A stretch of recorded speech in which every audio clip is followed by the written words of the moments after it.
We are humble together. We are humble together. We are humble, humble. We are humble, humble. We are humble together.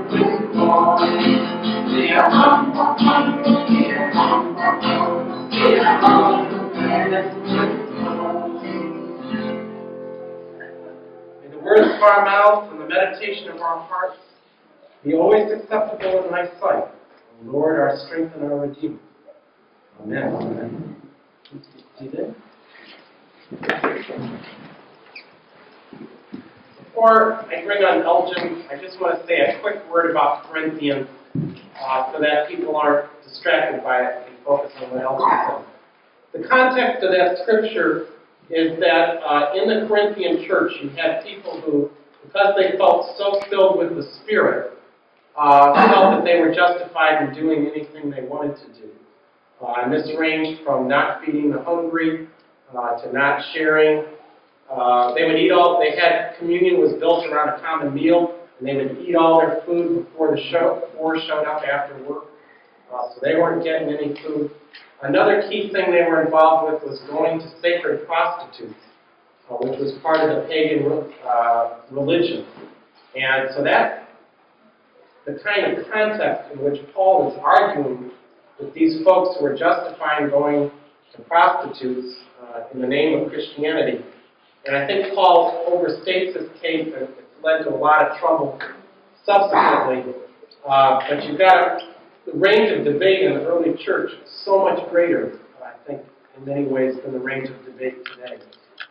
We need to get those scriptures in that context to hear what Paul's trying to point towards. But I want to give a special warm hand welcome to Elginne Johnson.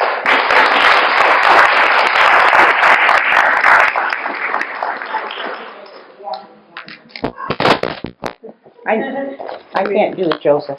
Okay, well, we'll put it closer. Yeah, let's keep it close to the heater. Yeah.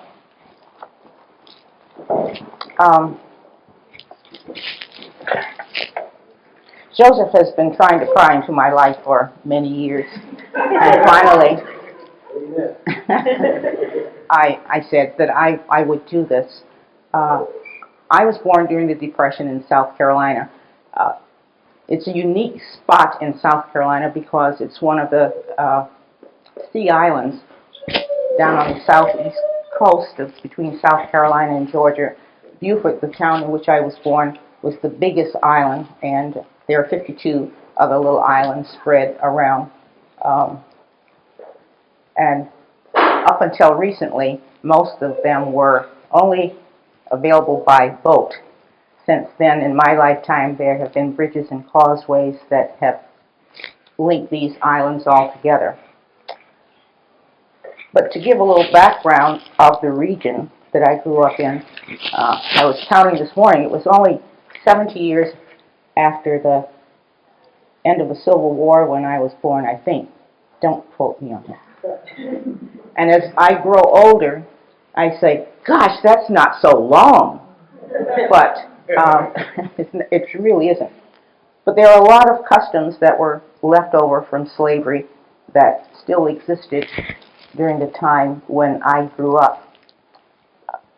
During the Civil War, many of the plantation owners fled because it was a very dangerous territory. It was Harbor town.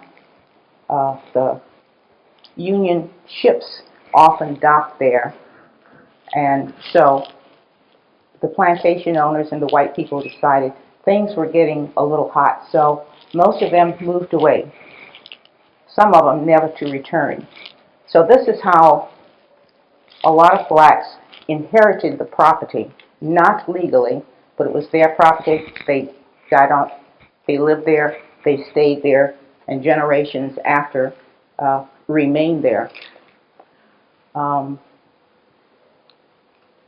During the time when I grew up, there were white people in the town, but I didn't grow up in a neighborhood that you usually kind of think of as blacks growing up. My grandfather was born just before the just before Reconstruction, I should say. And somehow, and I only learned recently that he was a lawyer. Where did he get his law degree from? And it turns out that he was one of the first 2 or 3 people to get, blacks to get a law degree from what is now the University of South Carolina. So, he had worked during this time as a customs manager in Charleston and eventually was transferred to Beaufort. The neighborhood where I grew up in was an integrated neighborhood, can you believe this, in the 1930s. My grandfather and his family lived in one house. There was a white family between us. Across the street were 2 other white families, except they lived in those houses which my grandfather owned. So that was kind of unusual during that time. We grew up in a time where we viewed segregation as a way of life. There wasn't the oomph that was given to it later. We knew that we couldn't go to the theater except through the back door and upstairs, where we used to throw spitballs down on the people below. Irritated them no end. I don't remember too much about colored and white signs except during the 40s, the late 40s, when they built a beach and they had a white beach and a colored beach.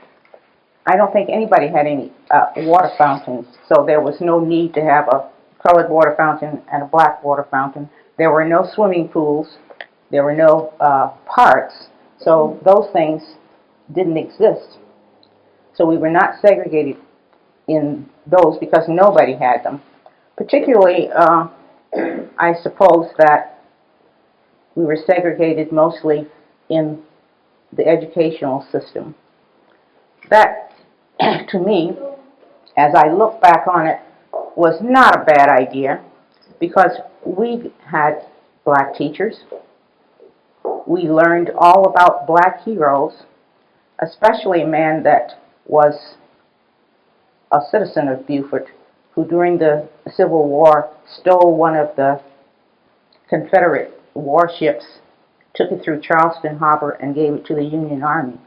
His name was Robert Smalls, and he was our hero at that time. The school was named for him, and he got the name of General Robert Smalls, and I never knew whether that was his real name or somebody just conferred that upon him.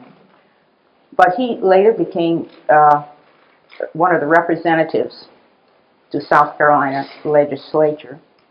During that time, blacks were a part of the legislature. They were elected, they went, and they served their time. This is during and right after the Reconstruction. My paternal folks, they lived pretty well. They all had a college education. On my mother's side, she was from upcountry, 60 miles northwest. She was the last of 12 children whose father died when she was 5. They didn't fare that well, but they didn't go without. The last 4 of that brood did go to college, which included my mother, who subsequently taught in the Beaufort County schools and in Robert Small School, where I got my first education, my first years. I remember during the early 40s, around the middle 40s, when the NAACP was just beginning to branch out, and there was a branch that was being formed in Beaufort. During this time, was very, very dangerous for blacks to even sign up to become a member of the NAACP, and this caused quite a stir. Should we or shouldn't we? So I think my mother and 4 other teachers did become members of the NAACP. Subsequently, 2 of them were transferred to a school out in the boonies in the county. One was fired and the other one was left there. I never did understand that rationale. But this was a tactic that was used to get blacks not to organize, particularly with the NAACP. I don't think they were called the communist group at that time, but it was known that you just didn't do that. Now, the struggles of equality have been going on for a long time, although I just said that I thought I was doing okay. You know, we were loved, had warmth all year, food all year, and but somehow my folks decided that when I got in high school that I needed to get out of the public school, so I was sent to a Mather school. A Mather school was a school that was formed during the Reconstruction when people came down and formed schools for the black slaves who had just gotten free, and they felt they had to educate them. I think it was founded, I know it was founded by the Black Baptist Convention, and the Mather for whom it's named is one of the Cotton Mathers of history of long ago. This was perhaps the first time I had come in contact with that many whites, because most of the faculty were white. They were very strict. We went to Vespers every day. We had chores to do every day, whether you were a paid student or not. And so that was my high school education. Then it came to college. In the meantime, my brother had already, who was 2 years older than I, already gone to Morehouse. He was only 15 at the time, and I have to explain that this was during the war. Morehouse College is an all-black male school, and during the war, most of the students were in the war, so they were desperate for students to keep the school going. So they sent out an entrance examination, and if you passed the entrance examination, you could come. This is the same way Martin Luther King got in. That's why he was there at age 15 or 16. I guess Charles was 16 at that time. So that's how I came to know Martin Luther King. Let me back up just a minute.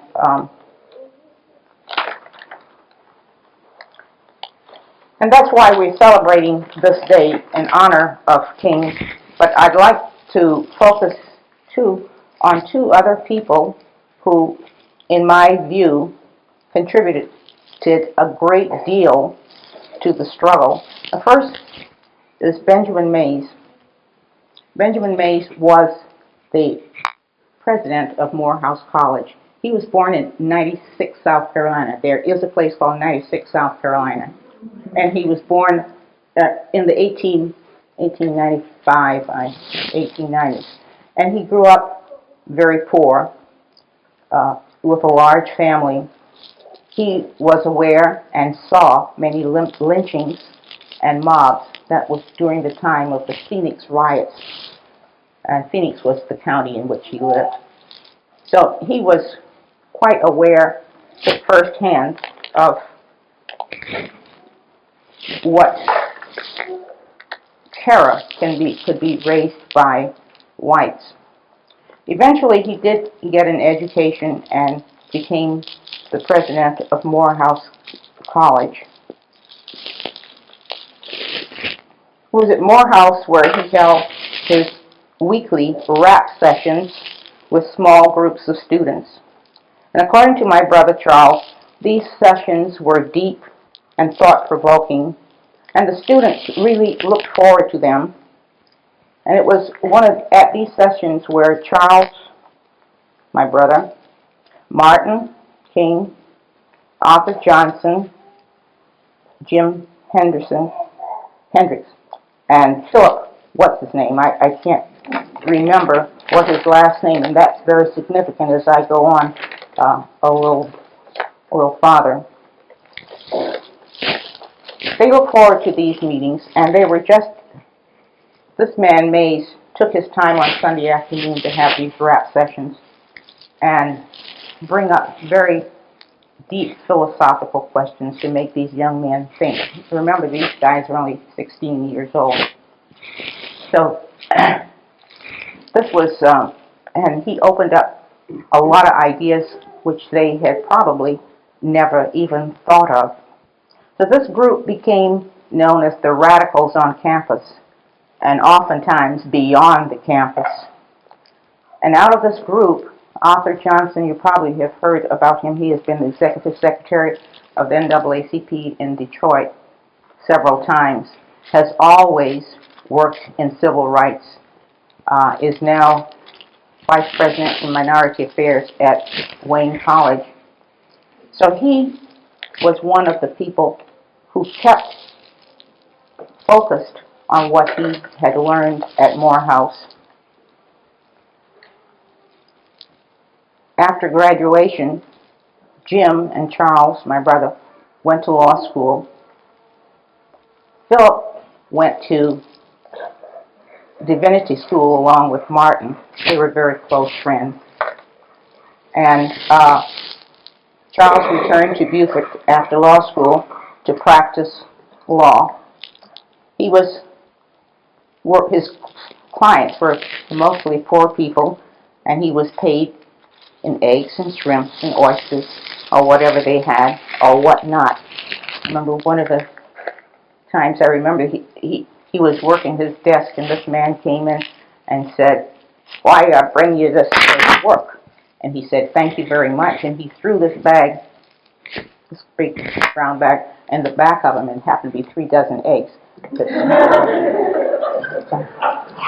All right, so not only did he work with the poor people, Charles was very influential in the voter registration in South Carolina, in this area. Now, you think they had trouble in Mississippi and Alabama. Try getting to these islands to reach these people. Claude knows how you do that. You wait till the tide goes out and the riverbed is fairly solid. Then you take your car and you zoom over there right quick. You take care of your business and you zoom back before the tide comes in. So these are the kinds of situations where Charles went to get people to register to vote. Another case that I remember involved a group of African Americans who decided they were going to set up an African village not too far from our hometown. And they had all the paraphernalia that goes with their culture, African culture. And the white people did not like this one bit in this group. So they would forever find things that were wrong with this encampment. Forever. So he worked diligently to straighten that out legally. And I think one of his last endeavors was with the Hilton Head Association. Perhaps you've all heard of Hilton Head, the big resort down there. Hilton Head was at one time all black, not a single white person on it. During the Second World War, Paris Island was the big marine training base. And as people came down to Paris Island, they discovered this little utopia down there, and subsequently, after the war, they began buying up property or, quote, taking property. And as I said, there were a lot of people who had been there for many, many years who did not have legal documents on their property. And so, particularly near the ocean front, these properties were taken over because they hadn't paid taxes. Well, the people on Hilton Head didn't even know what taxes were. How are you going to pay something that you didn't even know existed? So by this time, the taxes they went back, years. You haven't paid tax since 1841 or some such thing. So you have to pay taxes if you want to live here. But Charles finally got some connection with the Rockefeller Foundation, and just before he died at age 43, he had procured some monies to bail people out of this predicament they were in and paid their back taxes so that they could remain on their property. Since then, however, the taxes on Hilton Head have risen so until it is very, very hard for blacks to keep their property because they are taxed on the same basis as the Hilton or the other $300,000 houses that were there.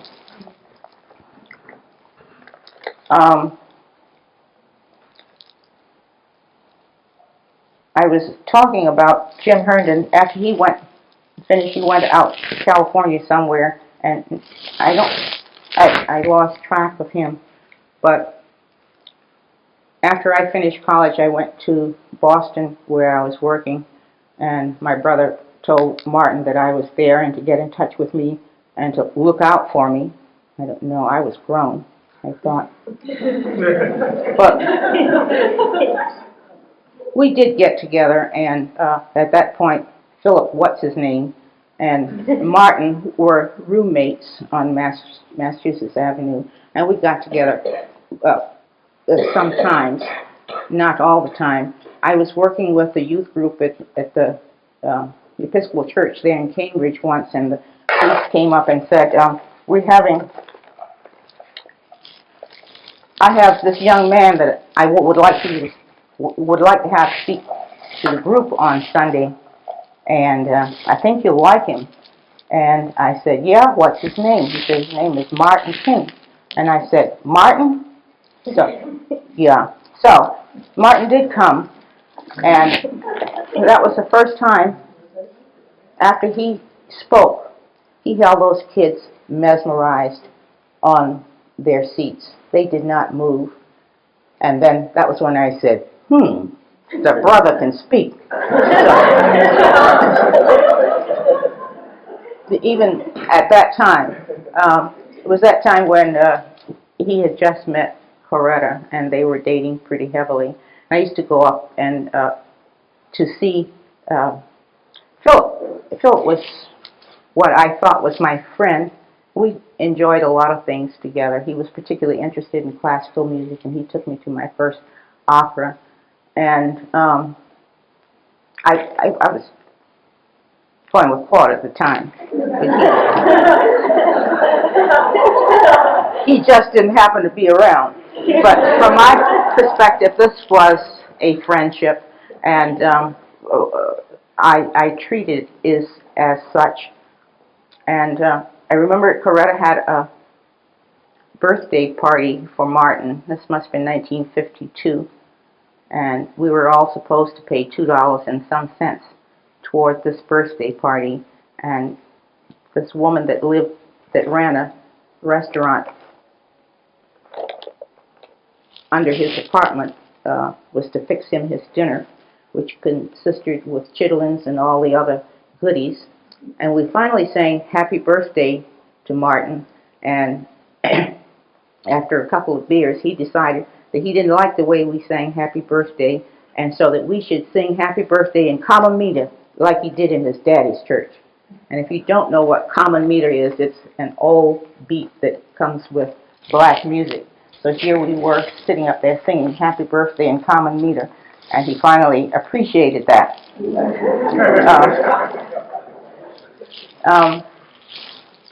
I sort of cut off our relationship because I felt that Philip wanted to be more a friend than I was, more than a friend. So I stopped going over there as much, but we did talk on the phone a lot. Philip subsequently dropped out of divinity school and is working as a financier. Can you believe that? He found out where the money is, so. So, that is the history on how I happen to know Martin Luther King.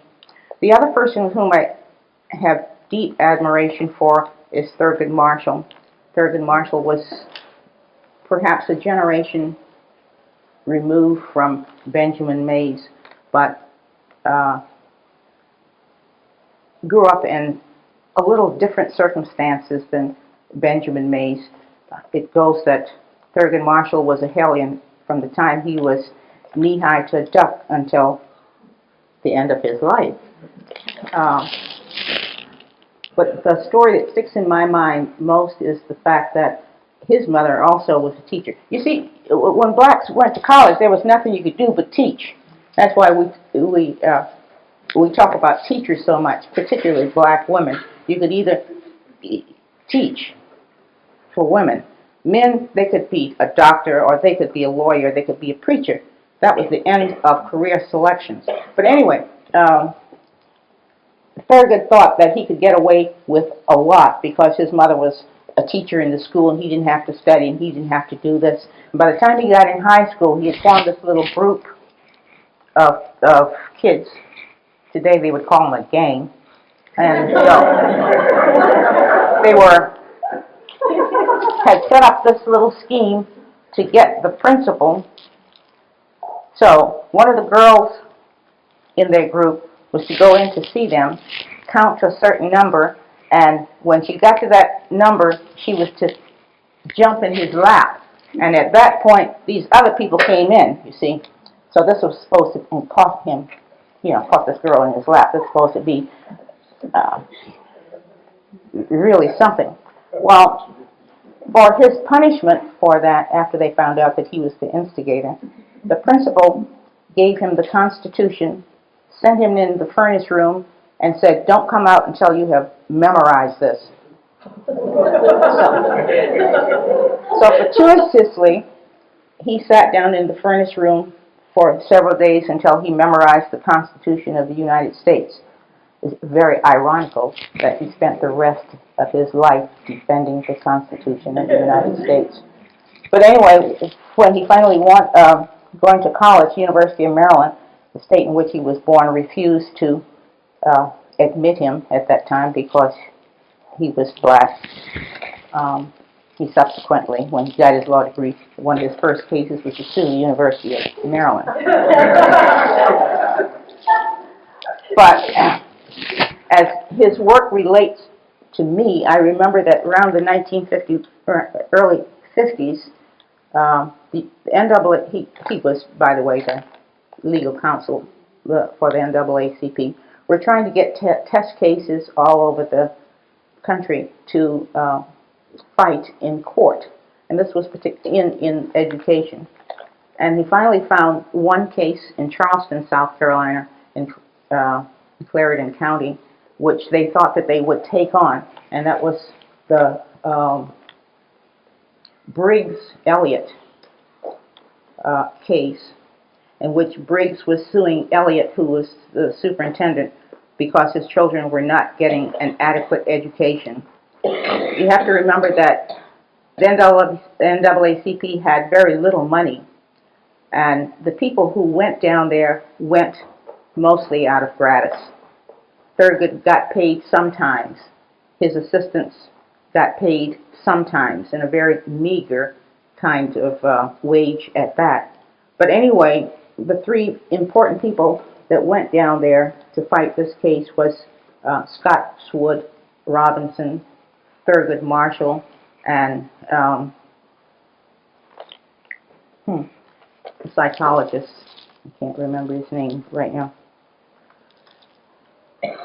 Gosh, I forgot. But he was very important. The psychologist was known to have in his arms all the time a black and a white doll. He left his luggage, but he had his black and white dolls with him, and these were the tools with which they were going to convince the jurors that segregated schools were detrimental to blacks and whites, because they argued on the grounds of stigma injury, that when black students went and were denied the privilege of seeing role models and were given all white material, that their psychics were damaged. Also that the white children were damaged because they felt the guilt and they had to grow up with the guilt. And this caused a whole ruckus down in South Carolina. News and Courier, the Charleston paper, was very much against this. These people went down there knowing that they would possibly be killed. Literally killed. And so they were not greeted very graciously. Anyway, they had a 3-man jury. 2 of them voted against taking the case, and 1, Warrington, did. Kenneth Clark, that's the name of the psychiatrist. He's forever known with his dolls.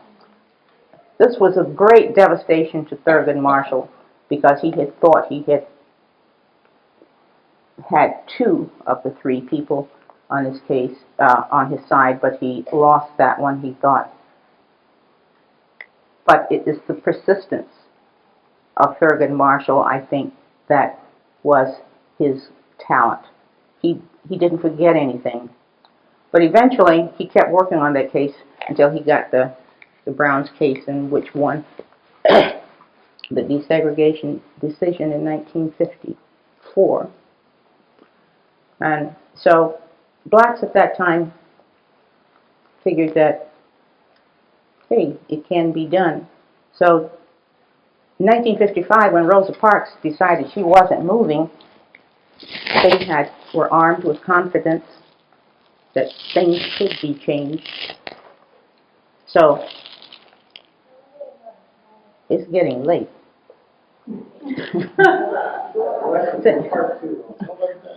that things could be changed. So this is when they went into the longest boycott that we ever had. They won that. More confidence. They went on to tackle more cases, won those. And most of these were under the guidance, the tutelage, the counsel, the persistence of Martin King and Thurgood Marshall, that these things happened. Since that time, the Civil Rights Act was passed. We have the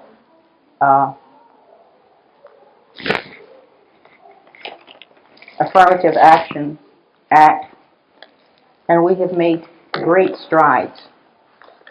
We now have more legislatures than even Martin probably dared dream of. We have blacks who have their own TV programs. We have blacks who have been astronauts. We have blacks who have maintained the high dignities that they thought it was going to be easy for them to get. But where are we today? As soon as I find it on the paper, I'll tell you.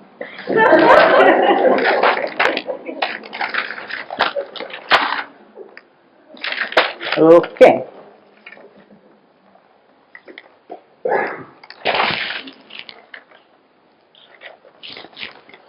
I have some statistics here somewhere that was taken by the Urban League in 1991, which is fairly recent. And this is where, when you look at these statistics, you come to believe that there's a big difference between what's on paper by law and what's in the heart.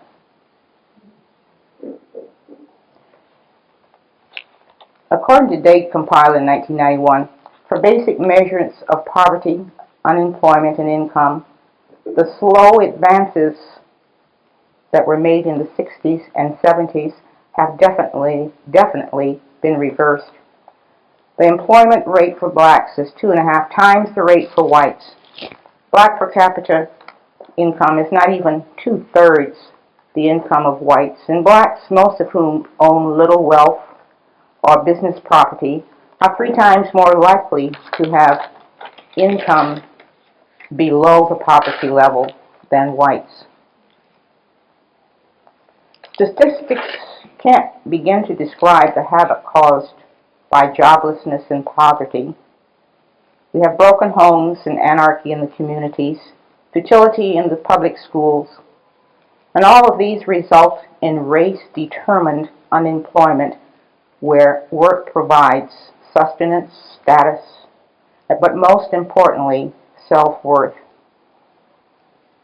In spite of the desegregated schools, which in too many cases are segregated schools inside a desegregated building, we find that the achievement gap between blacks and whites persists. The percentage of black students who complete high school is shameful. So much for desegregated schools.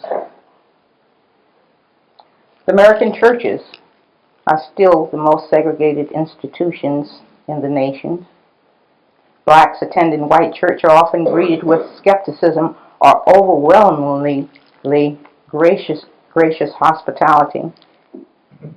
And although blacks have never denied white people entrance in worship in their churches, they would probably not welcome large numbers of whites, because this is not so much, in my opinion, to race as their desire to hold on to what is theirs and to have control. And we know the statistics show us that although progress has been made, I can go eat anywhere and I can go to any place, I can do a lot of things, but when it comes down to it, it all is because I pay for that with my money. This is something that we can all look forward to. The climate is at this time of blacks is very uneasy, I feel. We don't seem to have the fight that we had 30 years ago. The blacks, youngsters, seem to have more anger than they did 30 years ago. It is not their desire to be integrated because they have figured that out, that that's not working. So we have a climate, or people, a group, who have decided that racism is here to stay. And in his book, Derek Bell talks about this, and it is, in his opinion, that racism in this country is so embedded that there is no way possible that we can get out of it. Oftentimes I feel the same way. This is enough is enough. But can I take 5 minutes to read? No. No, I won't. But anyway, I would suggest that you do take this, read this book. It's called Faces at the Bottom of the Well, The Permanence of Racism. And with that, happy birthday, Martin.